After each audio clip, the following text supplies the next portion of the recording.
Hello friends, welcome back. इस video में हम डिस्कस करने जा रहे हैं महाजनपद काल, जिसका टाइम पीरियड है 600 ईसा पूर्व से 325 ईसा पूर्व। चलिए देखते हैं इससे रिलेटेड कौन कौन से क्वेश्चन पूछे गए हैं।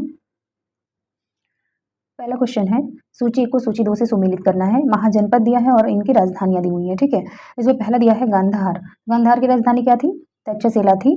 और सूरसेन की राजधानी जो है मथुरा थी। वत्स की कौसाम्बी थी और कौशल की श्रावस्ती थी। ठीक है, इसके अकॉर्डिंग हमारा आंसर क्या हो जाएगा? 4, 1, 2, 3। Option A is correct.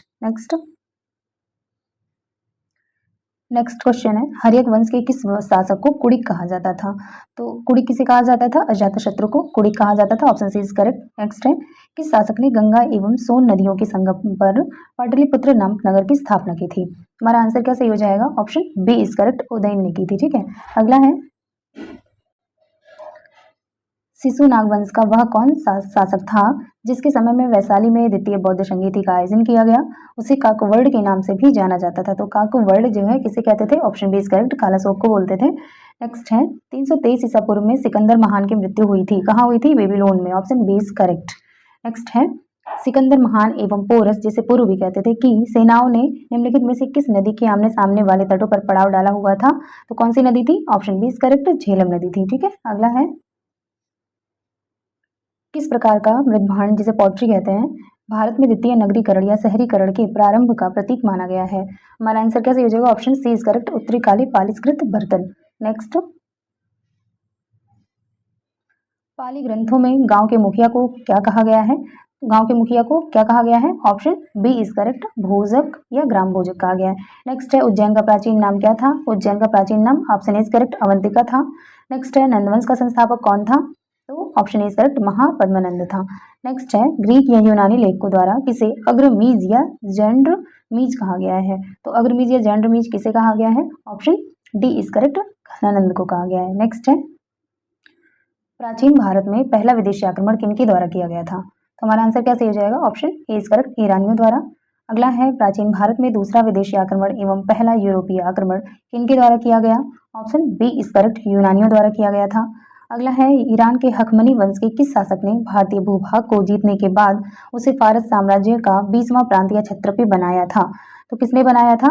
Option हमारा कौन सा सही हो जाएगा इसमें? Option B is correct, Darius या दारेबाहु फर्स्ट में। ठीक है, अगला है, अगला क्वेश्चन है, हाइडेस्पेस या वितस्ता, आधुनिक नाम झेलम, का युद्ध 326 बीसी किन किन शासकों के बीच हुआ था? किन शासकों के बीच हुआ? Option A is correct, Sikandar एवं पोरस के मध्य हुआ था। अगला है, सिकंदर ने भारत पर आक्रमण कब किया था? ऑप्शन ए इज करेक्ट, 326 ईसा पूर्व में किया था। नेक्स्ट क्वेश्चन है, सूची को सूची 2 से सुमेलित करना है। शासक है और वंश है। बिंबिसार का संबंध जो है किस वंश से है? हर्यक वंश से है। कालाशोक का संबंध शिशुनाग वंश से है। महापद्म नंद का संबंध जो है ये नंद वंश से है और बिंदुसार का संबंध मौर्य वंश से है। ठीक है, नेक्स्ट आंसर क्या सही हो जाएगा? Option B is correct, 1, 2, 4, 3। ठीक है, अगला है, सूची को सूची 2 से सुमेलित करना है। महाजनपद है और आधुनिक क्षेत्र है। तो मगध जो है इसका आधुनिक क्षेत्र क्या है? पटना या गया जिला है। ठीक है, पटना व गया जिला है मगध। और वत्स जो आधुनिक क्षेत्र क्या है? इलाहाबाद है। कौशल का अवध है और अवंतिका मालवा। तो सभी क्षेत्र जो है सुमेलित है। इस प्रकार हमारा आंसर क्या सही हो जाएगा? Option is correct, 1, 2, 3, 4। Next, Magadh की प्रथम राजधानी कौन सी थी? तो मगध की प्रथम राजधानी क्या थी? Option C is correct, Girivraj या राजगृह थी। नेक्स्ट है, किस शासक द्वारा सर्वप्रथम पाटलिपुत्र का राजधानी के रूप में चयन किया गया था? तो किस शासक ने सबसे पहले पाटलिपुत्र का चयन राजधानी के रूप में किया था? Option C is correct, Udayan द्वारा किया गया था। अगला है, 16 महाजनपदों की सूची उपलब्ध है। तो 16 महाजनपदों की जो सूची है वो कहाँ उपलब्ध है? अंगुत्तर निकाय में। ठीक है, अगला है, निम्नलिखित में से मगध का कौन सा राजा सिकंदर महान का समकालीन था? ऑप्शन क्या सही हो जाएगा? Option B is correct, Ghananand था, जो कि सिकंदर महान का समकालीन था। अगला है, प्रथम मगध साम्राज्य का उत्कर्ष किस सदी में हुआ था? ऑप्शन बी इज करेक्ट, 6ठी सदी ईसा पूर्व में हुआ था। नेक्स्ट है, सिकंदर की भारत में सफलता के निम्न कारण थे। चलिए देखते हैं इसमें। पहला दिया है कि भारत में तब कोई केंद्रीय सत्ता नहीं थी, सही है। उसकी सेना श्रेष्ठ प्रकार की थी, ये भी सही है। तीसरा, उसे देशद्रोही भारतीय शासकों का सहयोग मिला, ये भी सही है। और वह एक अच्छा प्रशासक था, ये भी सही है। तो इसके अकॉर्डिंग हमारा आंसर कैसे हो जाएगा? Option D is correct, 1, 2, 3, 4। Okay, next है, सूची को सूची 2 के साथ सुमेलित करना है और सही उत्तर बताना है। राजा है और राज्य है। ठीक है, कौन से राजा का संबंध किस राज्य से था? चलिए देखते हैं। तो प्रद्योत का संबंध किस राज्य से था? तो प्रद्योत का संबंध जो है इनका अवंती से था। उदयन का संबंध जो है ये वत्स से था और प्रसेनजित का जो है संबंध कौशल से था और अजातशत्रु का संबंध मगध से था। तो इस प्रकार हमारा आंसर क्या सही हो जाएगा? Option C is correct, 3 2 4 1। Okay, next है अभिलेखीय साक्ष्य से प्रकट होता है कि नंद राजा के आदेश से एक नहर खोदी गई थी। कहाँ खोदी गई थी? कलिंग में। ओके, नेक्स्ट है पहला ईरानी शासक जिसने भारत के कुछ भाग को अपने अधीन किया था, कौन था? Option C is correct, Darius था। अगला क्वेश्चन है मगध के राजा अजातशत्रु का सदैव किस गणराज्य के साथ युद्ध रहा था? तो ये option A is correct, Vajji संघ यानी वैशाली के साथ हमेशा जो है युद्ध रहा था। अगला क्वेश्चन है वज्जी संघ के विरुद्ध मगध राज्य के किस शासक ने प्रथम बार रथ मूसल, एक ऐसा रथ जिसमें गदा जैसा हथियार जुड़ा हुआ होता था तथा महाशिला कंटक पत्थर फेंकने वाला एक युद्ध यंत्र होता था नामक गुप्त हथियारों का प्रयोग किया था? तो किसने किया था? ऑप्शन ए करेक्ट, अजातशत्रु ने किया था। नेक्स्ट नंदवंश का अंतिम सम्राट कौन था? Option B is correct, Ghananand था। अगला है भारत में सिक्कों यानी मुद्रा का प्रचलन कब हुआ था? ऑप्शन सी इज करेक्ट, 600 ईसा पूर्व में हुआ था।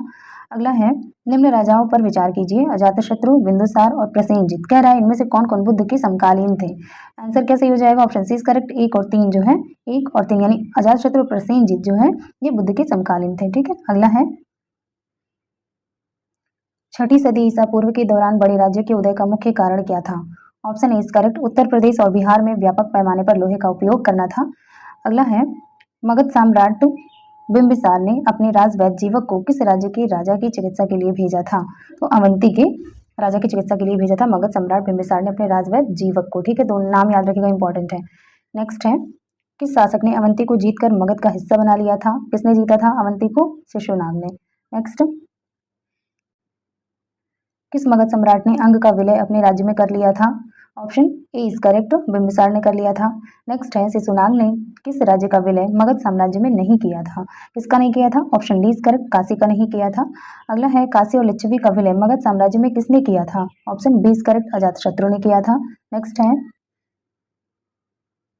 मगध साम्राज्य के बारे में कौन सही नहीं है कह रहा है? तो ऑप्शन के अकॉर्डिंग जो है पहला ऑप्शन कह रहा है इसमें कि पुराणे महाकाव्य के अनुसार इसकी स्थापना बृहद्रथ ने की थी।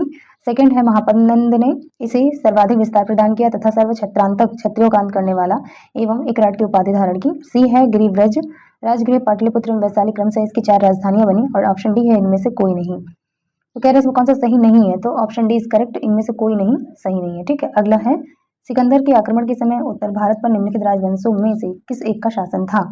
किसका शासन था? ऑप्शन ए इज करेक्ट, नंदवंश का शासन था। नेक्स्ट है निम्नलिखित में से कौन सा एक ईसा पूर्व 6ठी सदी में प्रारंभ में भारत का सर्वाधिक शक्तिशाली नगर राज्य था? कौन था? Option D is correct, Magadh राज्य था। नेक्स्ट है निम्नलिखित में से कौन कौन से भारत पर ईरानी आक्रमण के प्रभाव के रूप में माना जाता है? खरोष्ट लिपि का प्रचार, अभिलेख उत्कीर्ण करने की कला का प्रचार, ईरानियों की छत्र प्रणाली का प्रचार, घंटा आकार के गुंबज की कला का प्रचार और स्त्री अंग रक्षकों की नियुक्ति। तो हमारा आंसर क्या सही हो जाएगा? ऑप्शन डी इज करेक्ट, 1 2 3 4 ये सभी जो है ईरानी आक्रमण के प्रभाव के रूप में देखे जाते हैं भारत में। नेक्स्ट है निम्न में से कौन सा एक सिकंदर के आक्रमण का प्रभाव नहीं था? कौन सा नहीं था? ऑप्शन डी इज करेक्ट, उसने भारत को यूनान की रियासत बनाई, ये जो है सिकंदर का प्रभाव नहीं था। बाकी सभी जो है इस आक्रमण ने भारत और यूनान के बीच प्रत्यक्ष संपर्क स्थापित करवाया था।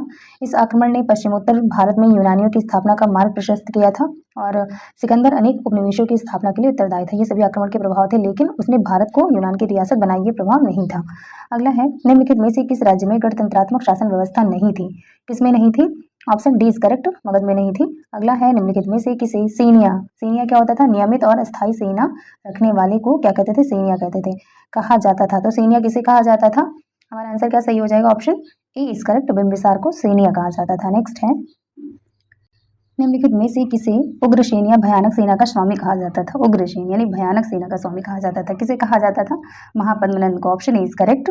नेक्स्ट है या दारे बाहु फर्स्ट ने 516 बीसी में सिंधु के तटवर्ती भूभाग को जीतकर उसे ईरान का 20वां क्षत्रपी यानी प्रांत बनाया। उसे कितना राजस्व प्राप्त होता था? ठीक है, कितना प्राप्त होता था? 360 टैलेंट। नेक्स्ट है निम्नलिखित में से कौन सिकंदर के साथ भारत आने वाला इतिहासकार नहीं था? कौन सा नहीं था? हेरोडोटस नहीं था। बाकी सभी जो है सिकंदर के साथ आने वाले इतिहासकार थे। कौन कौन? नियार्कस और एनासिक्रिटस और एरिस्टोबुलस। ठीक है, ये सभी जो है सिकंदर के साथ आने वाले इतिहासकार हैं जो कि भारत आए थे। हेरोडोटस नहीं था। ठीक है, हेरोडोटस को क्या कहा जाता है? फादर ऑफ हिस्ट्री कहा जाता है हेरोडोटस को। ठीक है, अगला है महाजनपद काल में इस रेडियो के संचालक को कहा जाता था, क्या कहा जाता था? ऑप्शन इज करेक्ट, श्रेष्ठन कहा जाता था।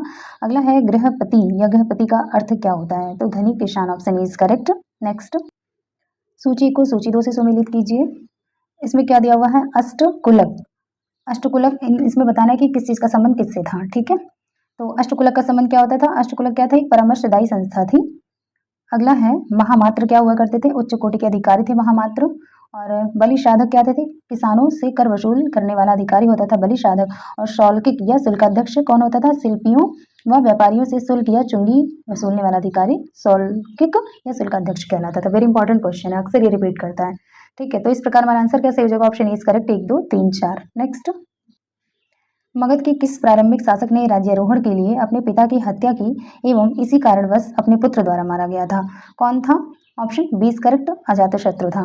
नेक्स्ट है, विश्व का पहला गणतंत्र वैशाली में किसके द्वारा स्थापित किया गया था? किसके द्वारा स्थापित किया गया था विश्व का पहला गणतंत्र वैशाली में? लिच्छवियों के द्वारा।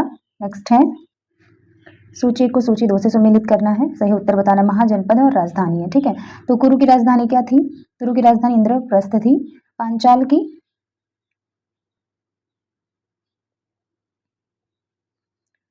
की राजधानी अहिछत्र थी। कौशल की साकेत थी, ओके। और वत्स की कौशाम्बी थी। तो इस प्रकार हमारा आंसर क्या सही हो गया? Option B is correct, 4 3 1 2। Next है, निम्न में से कौन एक बौद्ध ग्रंथ 16 महाजनपदों का उल्लेख करता है? ऑप्शन इज करेक्ट, अंगुत्तर निकाय। नेक्स्ट है, निम्नलिखित में से कौन एक मगध साम्राज्य की राजधानी नहीं रहा था? गिरिब्रज, राजगृह, पाटलिपुत्र, कौशाम्बी। तो गिरिब्रज, राजगृह, पाटलिपुत्र सभी जो है मगध की राजधानी थे, लेकिन कौशाम्बी जो है मगध की साम्राज्य की राजधानी नहीं रहा था। मगध साम्राज्य की राजधानी कौशाम्बी नहीं रहा था, ठीक है। ओके फ्रेंड्स, मिलते हैं नेक्स्ट वीडियो में। वीडियो अच्छी लगी हो तो please do like share and subscribe my channel. Thanks for watching.